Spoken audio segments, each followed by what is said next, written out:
groupe ya batumukie nde bazomema likambo wana mpo balei kondima vérité en face na bango.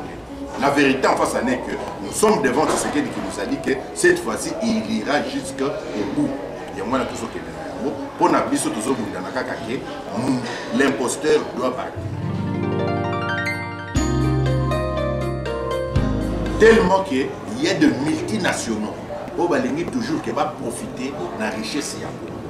Baza ko yidi ba yango botala mboka na biso ndenge ezali indice il y a développement il y a ndenge bimi ba tableau nyoso biso toza ba toso mais richesse n'est tout ça.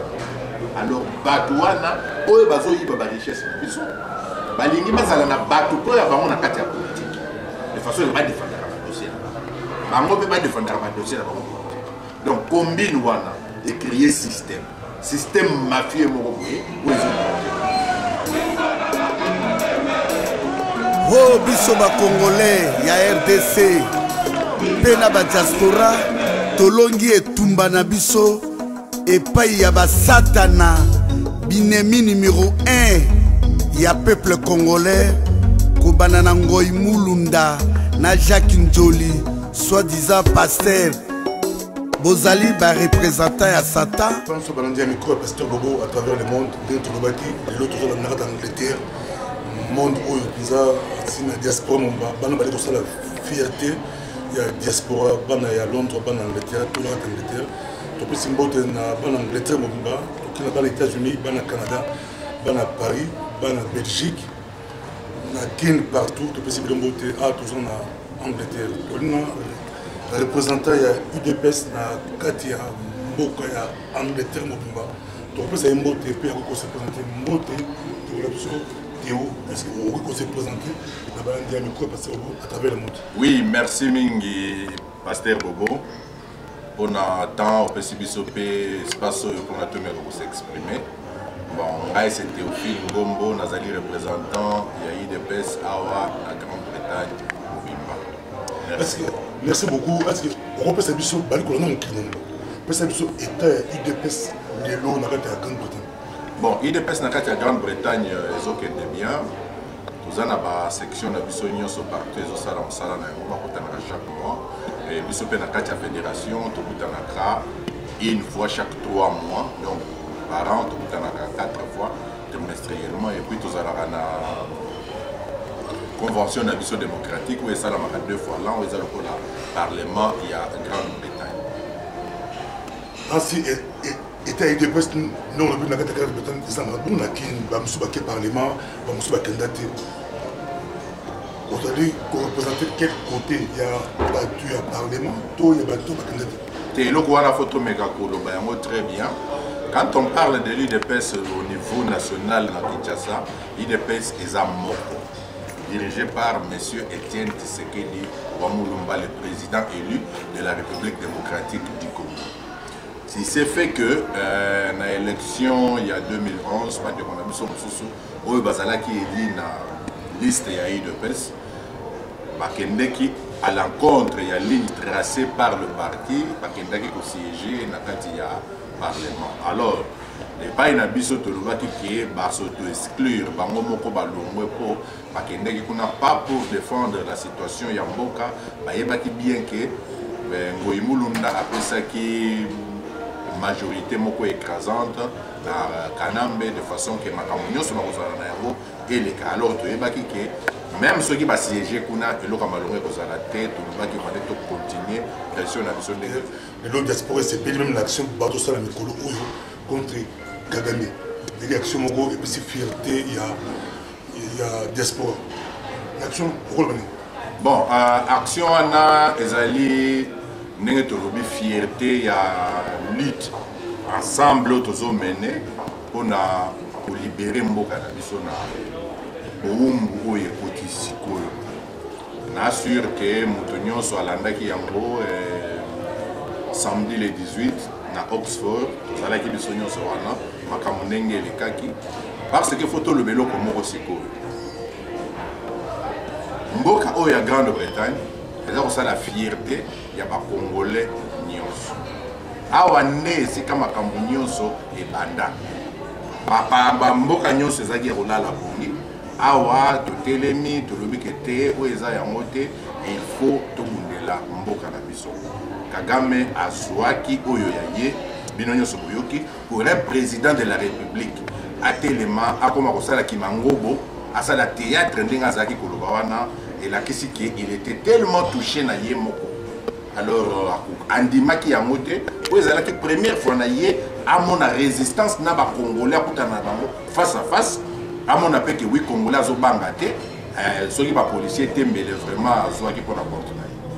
Kotona mpona tosepeli tuna balangleterre na silelo Kagame amonaki partout okende maki ekolanda ye donc bopesi biso idéologie ya maki stratégie ya maki ekolande partout okende na diaspora mais olobi lomo est important que makambo ebanda awa mais eza mwa polémique po bala Belgique bazolanda biso sikoyo ebele bari moke basamson ebele babit balukuna mpona bana Belgique kombo ebanda na Belgique mpona Angleterre makambo ebanda na Angleterre ekana koexplike eloko.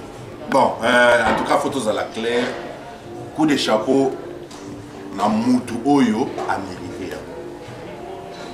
Combat ce qui te lobby combat, na IDPS, combat est bandé depuis 1982. Mais maintenant, c'est qu'il faut te parler sur phénomène de résistance. Gaza résistante. Mais il faut te parler sur phénomène de résistance. Place wana nde siko Belgique akolo bati ba banda résistance. Nde c'est pas bien que banda la bango depuis 60 Lumumba a fait un discours devant roi Baudouin alors que combattant de la liberté aujourd'hui victorieux donc ba combattant ba banda depuis Lumumba.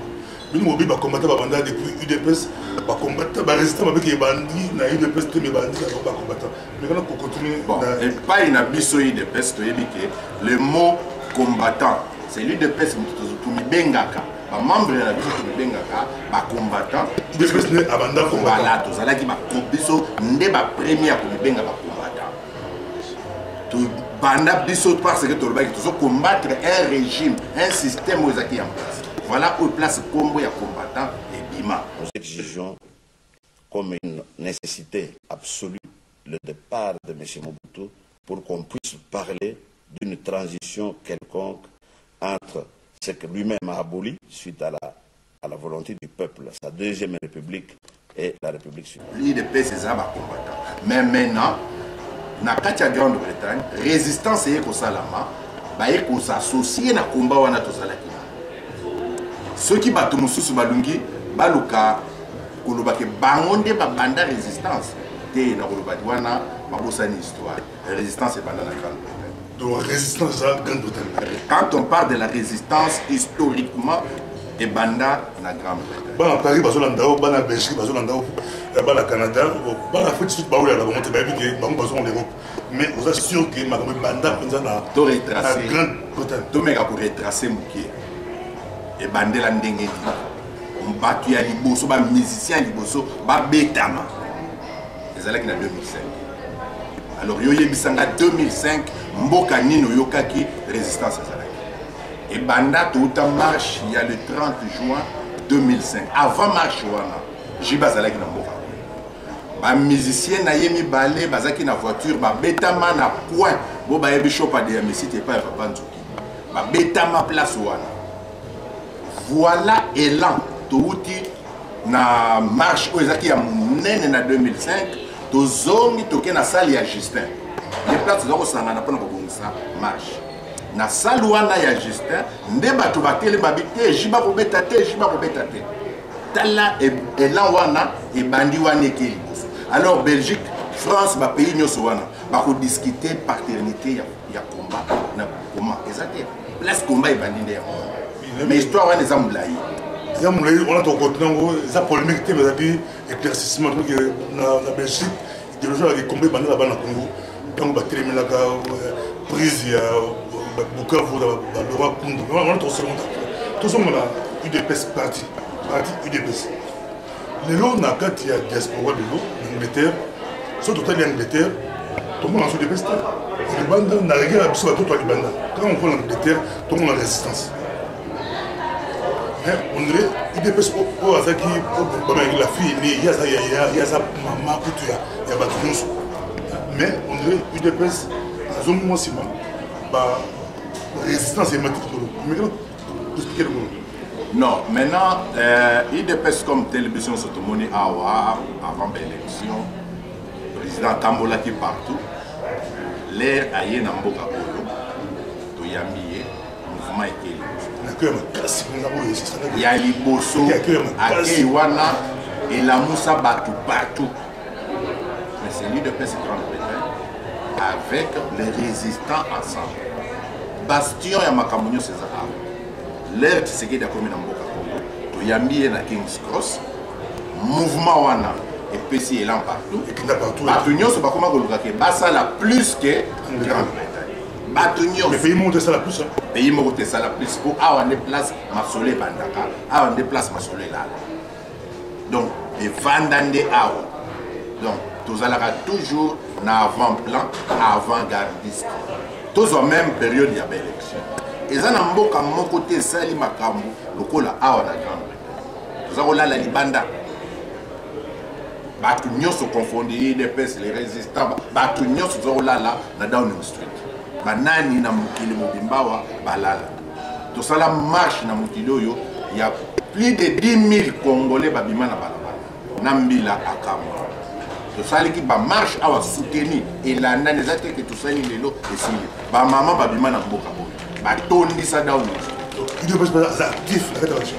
Nous sommes des alliés qui préparés par IDPS. Grande-Bretagne. Nous sommes les namandés qu'on a besoin de résistants. Nous vendons des places morts, nous disons que non, voilà, il faut toquer. Nous disons que nous sommes toquer, nous sommes les salles. Tout le monde est possible de se faire numéro 1, number 1, il y a UDPS dans la Grande-Bretagne, où je suis Bécos, je suis Irlande, je suis parti au Nord. Maintenant, il y a une question qui pose un problème. Vérité des urnes. Apparemment, les lots, il y a une bataille UDPS. Vous savez, pour UDPS, est-ce que UDPS, vous avez quoi la vérité des urnes? Est-ce que UDPS pour défendre la vérité des urnes? Pour l'autre monde, on dirait pour combattre pour défendre la vérité des urnes. Pour les cas UDPS, nous avons un président. Maintenant, pour expliquer le représentant. Tous allons trop clair dans la place où on a tout le Baboué. La vérité des urnes, c'est une histoire qui concerne tous les Congolais. Le 28 novembre 2011, Congolais Nyoso, où il y a voté qui Tshisekedi, à Zalaïka Moutaïda. Donc, c'est comme et ça, problème national, c'est qu'il y a battu Nyoso. Bissoyi de fait, vous avez un candidat Tshisekedi. Mais candidat Tshisekedi a représenté qui aspiration, il y a des Congolais Nyoso. Donc, si vous avez seulement IDPS. IDPS tozo bundela yango, mutu nyoso ya Elizaki Tshisekedi azo bundela yango, mutu nyoso ya bimaki ya bataki campagne pour Tshisekedi azo bundela yango. Yango zo mona kelika moza na ampleur moko national et cause la kaka ya IDPS eza ya Congolais nyoso. Mo ezaki lancé que mutu nyoso ya kokanga kanambe akoya na ye ligoté akozala na prime na ye. Donc c'est lancé, vérité des îles doit être défendue, na Congolais nyoso le sikaza. Et ça problème ya IDPS. Et ça problème ya mutu nyoso. Donc dès que tout ça bouillé, biso tout ça la vérité des îles. Mais tout ça c'est la peine mingi po bande qu'on a biso nyoso épelé baza ko kendeka la vérité des îles.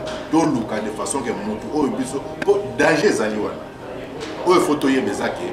Lelo oyo to vandi soki to ndimi le président de fait, l'imposteur va en pouvoir avant d'avoir les précédents. Pendant l'élection Salama, Tondima de fait. La différence, différence entre 2006 et 2011. 2006, tout le monde a dit que candidat, Moussoussou, a bimi à l'objet que oui, Nandimi n'a perdre l'élection. Contentieux exact. Voilà la différence entre 2011 et 2006. 2011, Tshisekedi a lobby que Azali toujours président. Il n'a pas reconnu sa défaite. Contentieux est-il les lots. Et preuve est que ceux qui viennent au monde, moi que ça dirigé. Blocage est total. Pas comparer Bemba à Tshisekedi. Des comparaisons exactes. Match exact. Il y a Andima qui de fait. Voilà, il y a Batunyoso a lobby que oui, Andimi de fait. Il y a déjà gagné, mais Andimi qui a gagné, Akikaliti, les lots qui a gagné. bato faut ba différence wana pour na zolanda mingi ba msusu bazolo baketo 2011 2006 deux vérités ah il n'y a pas deux vérités exacté non par exemple les États-Unis sont quand des moko à l'autre voilà à esili affaire Ezaklo mais affaire Ezaklo parce que le candidat vous dit que voilà il y a contentieux nano andimi de fait il a été lui il est président élu alors comment au moins ba congolais tous à la mauvaise foi mais ça congolais nous sauter et ça moi groupe ya batumukie nde bazo memalika wana pour ba ko ma vérité en face na bango. La vérité en face est que nous sommes devant ce qui nous a dit que cette fois-ci il ira jusqu'au bout. Il y a moins de tout ce qui est pour n'abisso tout ce l'imposteur doit partir. On va continuer maintenant apparemment ça rapidement la stratégie où il dépêche les gens qui ont diaspora pour la vérité sur pour la dévote qui quelles sont les stratégies à Rossala parce qu'on peut pas il y a peuple pas bon de la vérité il dépêche à côté pour la diaspora pour la résistance au Congo seulement pas partir mener le bataille par la vérité sur mais plus le mot au leitmotiv il y a vérité sur poser un peu dans les culs pour la qui mais même le secrétaire général Azalaka toujours après ça va point de presse secrétaire chargé aux relations extérieures Félix Antossa le point de presse on parle toujours voilà c'est nous qui avons gagné les élections Zali Awa Moutounio sur place à Zali membre de l'IDPS qui nous parlons ceux qui ne pas parlementaire de nous place Bazalaka il parle toujours il y a vérité des yeux Kabila c'est un imposteur a eu pouvoir dans la casse il dirige par le filles toujours par tous les moyens il doit partir. Autant que Félix Tshisekedi, tu peux se montrer est-ce que à cause de la Dauphin en 2016 non, c'est une question. À tenir sur Fobaïba 2016, Bisso toujours quoi en 2016. Aussi longtemps que contentieux dans les civilités. Comment tu vas dans le côté 2016 2016 par rapport à quoi les mandats de 5 ans. Mais jusque-là, Kabila dirige par le Mokolo Oyo Bisso tu peux récupérer pouvoir. Poser pouvoir dans ma boko. Vandisi ba Congolais nyonso. Ndeto solo li toyeba ke banda wana to kende koma liboso. Soki Tshisekedi fils Abil de l'eau à Tchèque Baya. À Rochate parce que Tindeke Tozaboye, Tozana contentieux. Le président Tshisekedi a été élu. Mazako dirigé. Tim Kolo pour récupérer effectivité n'est pas pouvoir. Ndesi Koyo, Tobandi Kokende Liboso, Tobengi ba Congolais yo se boya to vanda. J'ai pouvoir pour diriger Mboka Oyo. Voilà la philosophie. 2016 n'a rien à voir avec. Non. 2016 pour nous, l'UDPS. Boyo Baza pour Kanisa. Premièrement, et Rosala Itopi, to Kanisa 2016 comment Nano Oyo Tozan. Oui, mais que 2016, Batotozo le Bara pour Natikato. Qu'est-ce qui nous prouve que 2016, changement Rosala tout le monde est à Bissom Awaseni, Balingba Banda désordre na bango, ou tantôt Malumalu, ou tantôt. C'est lui, il dépêche de tourner. Non, il y a le jeudi, il y a ça là un point de presse, à l'objet qui est bilo. Il a fait un point de presse, à l'objet bien qui est bilo. Tout le dans l'île de presse, nous avons une philosophie. 2016, les années par aventure. Les lots sont autonomie 2016. Ok, Bolobi que voilà, il y aura une pression de la communauté internationale, le monsieur ne va pas se représenter. C'est une base juste que Zoé Kabila va tirer les bilans. 2016, c'est lui qui a gagné les élections. Pour ça. Dans ce Babou 2016, c'est comme si la situation actuelle voilà. Président. Voilà. Or, c'est un président de fait. Nous devons, nous, dans l'IDPS, nous refusons 2016. Il n'y en a pas. 2016, exacté, tu as team Kolo te récupérer pouvoir, tu vends des Congolais, tu as bon voilà, tu as mingi, tu as récupéré Mboganabiso, comment tu as récupéré le Siko Liboso. Nous sommes Congolais à se retrouver ensemble, tous se retrouver, tout que 2016, c'est ce que tu as dit que les lois, tout le monde a raisonné 2016. C'est-à-dire que il faut te comprendre, les Congolais qui parlent de 2016, ils n'ont pas de garantie 2016 et vous allez différent en 2011. 2011 au moins, tout ça dans mon toit, c'est que yé à Koufa, mais jamais retiré le monument de fait. Il dépend à la capacité de s'appeler valider. Apparemment, moi, je reproche, parce qu'on a eu des baisses pour la 2011, parce qu'il y a des reproches, il dit que aux gens qui capacité de rassembler pour la route de l'élection. Parce que l'UDPS a la capacité de rassembler au UDPS à mon avis. Tout le monde qui va. UDPS a rejeté qui va te payer. Parce que l'UDPS a la capacité de rassembler, valider. À part valider, valider. Effectivement, l'IDPS est en mesure de rassembler les Congolais. Je pèse mes mots, le vrai Congolais qui veulent le changement. Mais le problème, c'est quoi?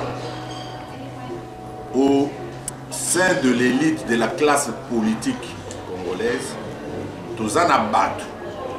Baché bango na kati juste pour pas s'aimer les autres. La royaume du Sogou. Pendant la période de la campagne de 2011, Batunyo se va crier que ah tu sais qu'il y a les gens qui sont battus c'était pas qu'il y a bango et tout ça. Non, le président a dit ok. Le Kelangai va sur la liste il y a pas candidat. Bengama bangonyo surtout, bah ya bakuta. Et n'a pas combat par toi, j'ai pas besoin de faire de publicité à l'activité. Et bien na bango boyebi que basala ba bizala zala, basala ba G, ba koma ko bomba na Canada, na ba États-Unis, ba benga boye voilà na zo yao na otonguta na place na président, boyebi se nga na avancer na Canada, les koma na Canada to kuta. Oh voilà na Belgique to kuta. Au mona ki bino mona ba susu ba kuta ni kutu. Et ça ba on a ba document na biso. Mais Batouana va jouer pas pour le peuple. Ils roulent pour leurs intérêts. Il y a Batou et Baché dans le pouvoir. C'est ça le grand problème. Tellement qu'il y a de multinationaux. On va toujours qui va profiter de la richesse. Parce qu'il y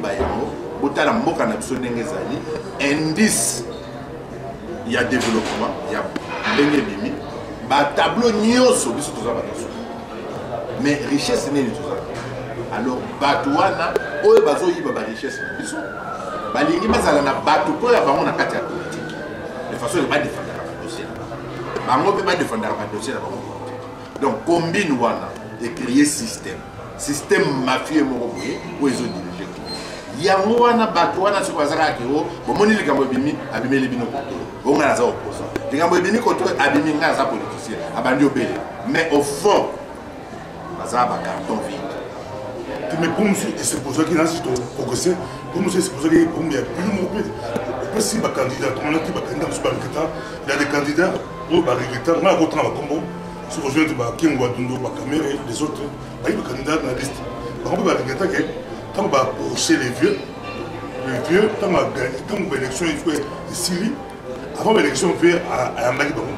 Après l'élection, on va faire gagner à la JT. Et il y a le but que Bango va pas fait pour pas fonction. Après Bakimi, on va passer à la déclaration que si tu approches de l'idée, le temps où on vient à gagner, on a bien l'habitude de récupérer vérité pour la vie à gagner à sa président et nous. Tous à la claire, c'est que Tangi va combo parler. Tangi Kenwa Dondo na. Au pays à Amérique, qui est la Belgique, pays à Amérique, la Belgique, pays à Amérique, qui Barcelone qui avant l'élection. C'est-à-dire que ça va alliance. Sur le une pression, une pression que tu sais que tu au président, mais à condition que tu aies un bateau. Il y a un peu de Belgique avant l'élection. Mais après l'élection, il y a une déclaration dans l'histoire, je crois, pas pour le Batman, qu'il y a des gens qui vont dire 2%. Donc, à la prochaine volonté, comme quoi à rejeter le bateau, il va 2%, il y a celle qui a gagné. Donc, il faut c'est là-bas, même si on 80%, il faut aucun appétit. Bon, le problème était de coaliser avant les élections, pas après les élections. Président Ayambaki Yendengo Lobiana, est-ce que Kengo avait fait une déclaration que à se rallier, à retirer candidature, à se rallier à la Tshisekedi? Il a voulu pour qu'il n'ait pas na yemo. Baza ba accusé Batouana, ba yebi génie de bazo jouer. Tous les sous caméra, mêmement. Est-ce qu'il avait fait une déclaration qu'il retire sa candidature? À part peut-être Moussa Niaoui Soulé Naïbi, l'air à Québec, l'Afrique du Sud, il avait dit que non, lui c'est rallié derrière le vieux, il retire sa candidature. Mais est-ce que le deux là, Boé Baza pour manipuler Bango na Batou, est-ce que tant va coûter une avis Camère tout d'abord à qui va article le était la période où le Benga allait aux États-Unis, à Canada, à Tamousi Badou, article le Koutana mais la vérité est na katina. Il faut bailler sa biso que voilà, bailler sa peuple congolais la vérité. Vérité exacte, balinga qui n'a pas montré que il a gagné l'élection. Bazawana puisque il roule pour le compte des autres, ce n'est pas pour le compte de la population congolaise. Tulinga la biso que parce que les concours en distraction et pas ça cible na biso. Cible na biso zali kanambe alo. Mais bangoana bazali ba distraction, il nous amène une distraction de façon que total arabango to qui peut se soumettre. Mais ceux qui vous l'ont dit bien période voilà, ceux qui bazala qui battent réellement balinga qui changent là, balinga qui kanamba le pouvoir, tu sais que bazala qui wana ils avaient les atouts. Tala comment ils évoluent. Bandimi que oui, faut des années. Bandimi que oui, tout ça la preuve moko tangible. Ba qui na cour suprême ya justice. Mais est-ce que les locaux ont basé la position là toujours? Non. Pourquoi? Or, ceux qui ont eu que Moutou a fondé, il faut qu'on a coupé là toujours. En 2012, Bakende na Addis Abeba. Pour le bac oui, la fraude de Salama qui Moutou a gagné tout ça là-bas. Mais les autres discours ont changé. Non. Moutou faut la constance dans la lutte des pays. Sinon, tu as eu le résultat. C'est ce que nous avons remarqué dans le chef de Bandebonabiso Moussoussou, où il y a un parti politique. Dans l'opinion, c'était même constance dans la lutte des athées. Bazabatou Bavandi juste parce que il faut Bamonana, Basa la G à Bamoussoussou. Mais dans l'UDPS, nous ne faisons pas les G des autres. Nous voulons sincèrement libérer le peuple. Tous vivre, tous à la respecter comme un peuple anglais, français, azali, il est fier de lui-même. Mais la majorité des députés de la Congo a dit beaucoup de parlementaires. Oui, effectivement.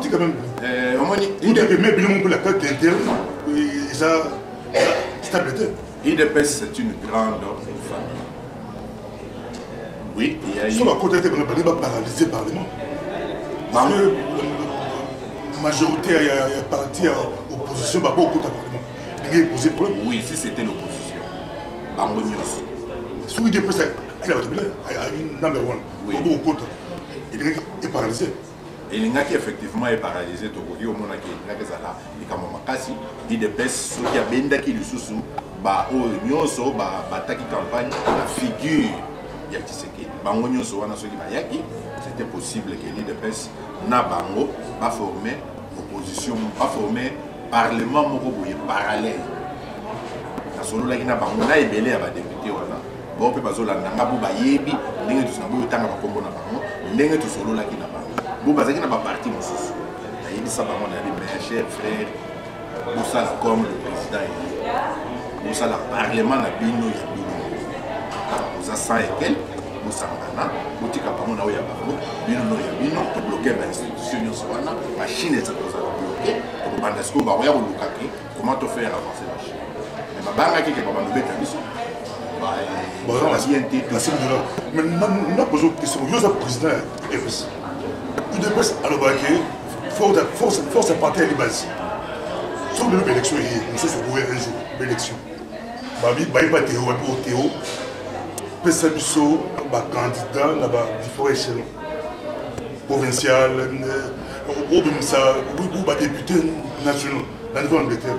Est-ce que vous êtes dans la liste vous avez un compte que vous croyez que vous pouvez bien dans la liste pour nos hommes sur IDPS on a passé député top dans le niveau de l'Angleterre vous avez organisé sur l'élection il est au début que on a l'Angleterre à Osaka à trop de candidats dans la province, trop de candidats. Et c'est déjà organisé, tout ça pour avoir la désordre, tout est commis, il n'y a pas de nakolo bakeko exact tous allés na ba union soto yebi ba konta na biso ba konta na ba ce qui est que voilà il faut tokende sur la liste de façon que par nous avons la commission électorale permanente parti biso chaque fédération nyonso kotinda baliste kuna soki batindi baliste sikoyo kuna na kati nde bakoya kotala po tozalaka ya biso moko te baambition eza ebele ya kogere bato baza ebele baza na baambition mais nyonso mpe te balingi basala politique na ndenge une politique courante vivante baza mpenza mpe nyonso te bamosusu bayaka juste pour apporter soutien bo balingi basala yango premièrement motu fois se déclaré ye moko il veut premier mandat ce cas se déclaré alingi premier mandat totie na liste totindi na direction politique nationale kuna bakontinue. Oh biso ba Congolais ya RDC pe na ba diaspora tolongi etumba na biso.